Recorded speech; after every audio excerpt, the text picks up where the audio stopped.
POV. Ganyan ang tsura ng mga ahonin natin mamaya. Ayun, dun pa sa taas. Tapos dyan sa baba. Ganyan.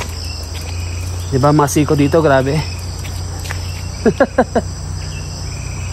Sige, try natin.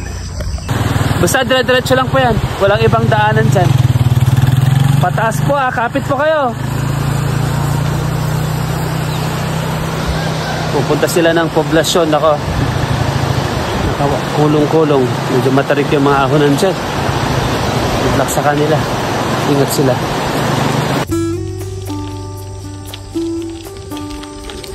Kumusta ka pa, Jack Pride? Ngayon ay Sabado. Dito tayo sa baba ng Tiblak. Dito sa Baguio Nueva Vizcaya. At ngayong araw ay babalikan natin yung killer ahonan dyan sa Wangwang. Sitio Wangwang ng Barangay Tiblak. Magsa tayo ngayon, solo ride. Tara, let's go. I love Tiblak Elementary School. Ano yung ginagawang signage? Nice. Ito yung mga school nila sa baba. Tapos dito sa kanan mayroong isang chapel dyan. Ayan o.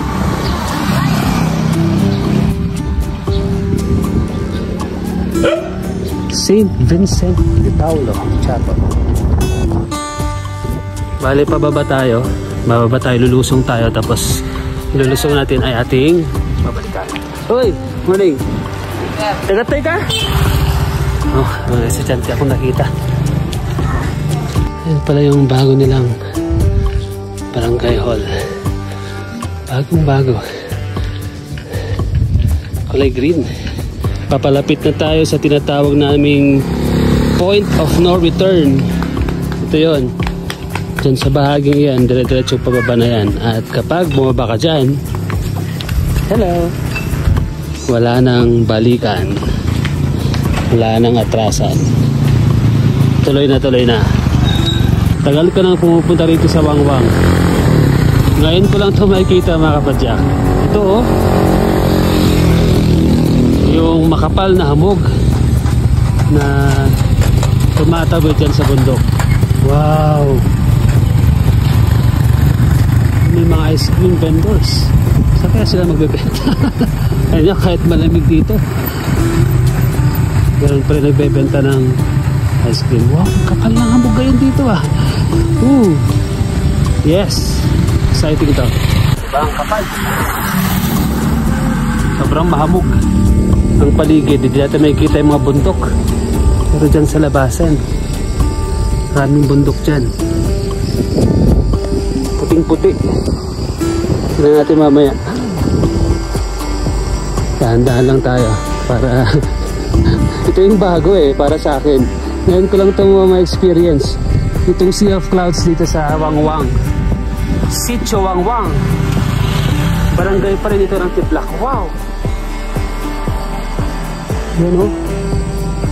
Yan, nakikita niyo yung bundok, medyo malabo na, pero yung hamog talagang amazing. More makapal na hamog. Ang kapal naman ng hamog dyan.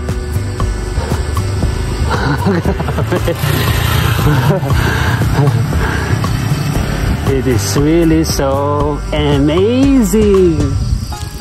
Napakaganda naman yan, oh. Yes, so wonderful. Sea of clouds and foggy surroundings.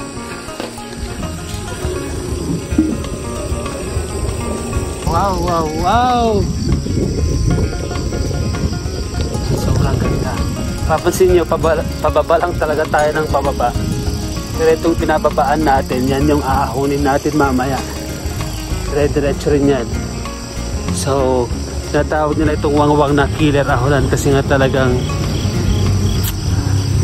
grabe, nakakalaspag ang ahonan dito sa Wangwang.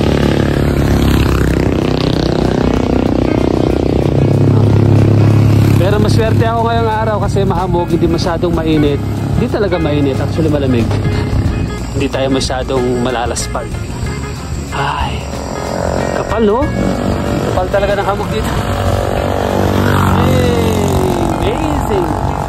Isang sign na talagang delikado. Medyo delikado ang daan dito. May mga signages na ganyan. Slow down, accident prone area. Pero ito, sea of clouds na naman dyan. Ayan yung famous na landslide area dito sa Wangwang. Tagal na yan, pero hindi na aayos.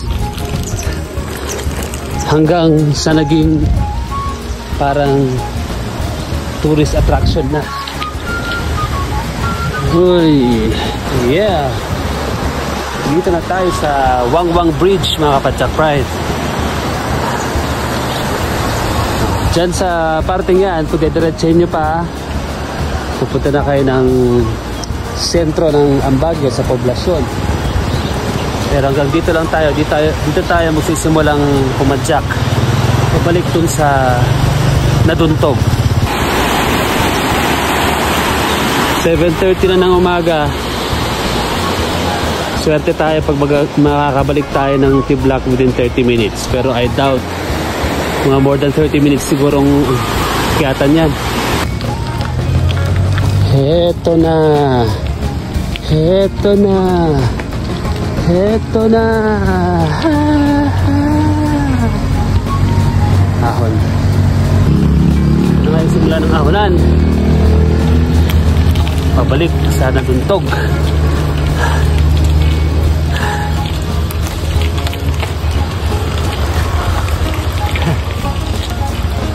Pababa. Doon. Pataas. Diyan. Dahan-dahan tayo. Mahaba ito.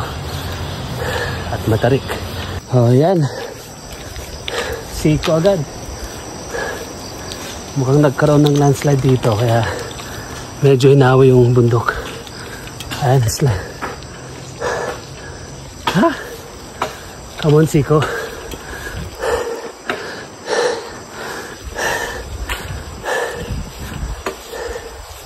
May mga naputol na kahoy. Kaya tinutrosan nila. Isa pang Siko. Kaya nakikita niyo yung mga fish eye na mirror dyan. Para makita mo just in case may makakasalubong ka. Yan. Ito yun. Galing tayo din. Tapos ahon ulit tayo dito.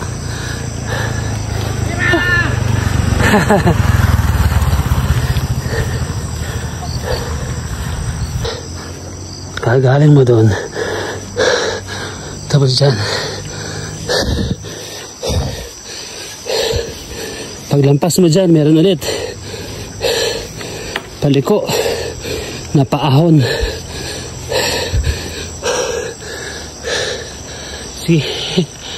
Walang tigil. Ang ahon dito sa Wangwang. Kaya walang tigil din ang hingal. May mga pababa pa.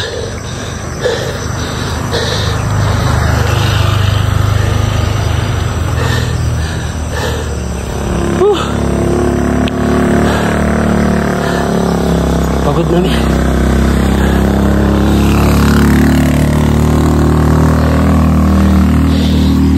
Medyo maigpit tong gearing natin. Nasa dos tayo. Tapos sa likod sagad na yung 30-60. Tanawin.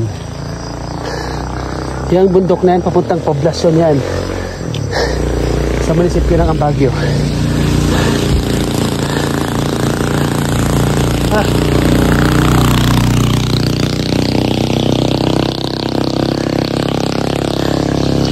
Pagod talaga.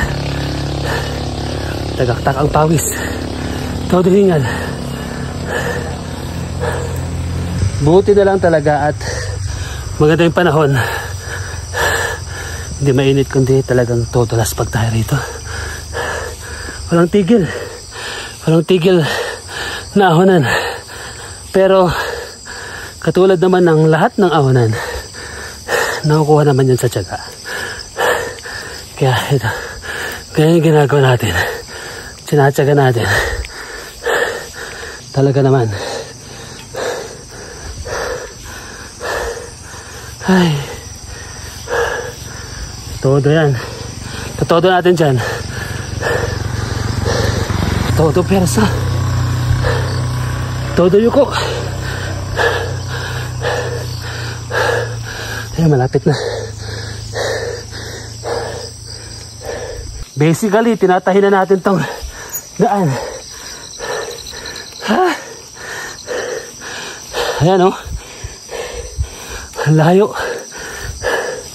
Ang tarik. Ang haba. Ang higpit. Ayan. Ayan na tayo sa taas. Nakayanan natin. Woohoo! May konting recovery na dyan sa taas.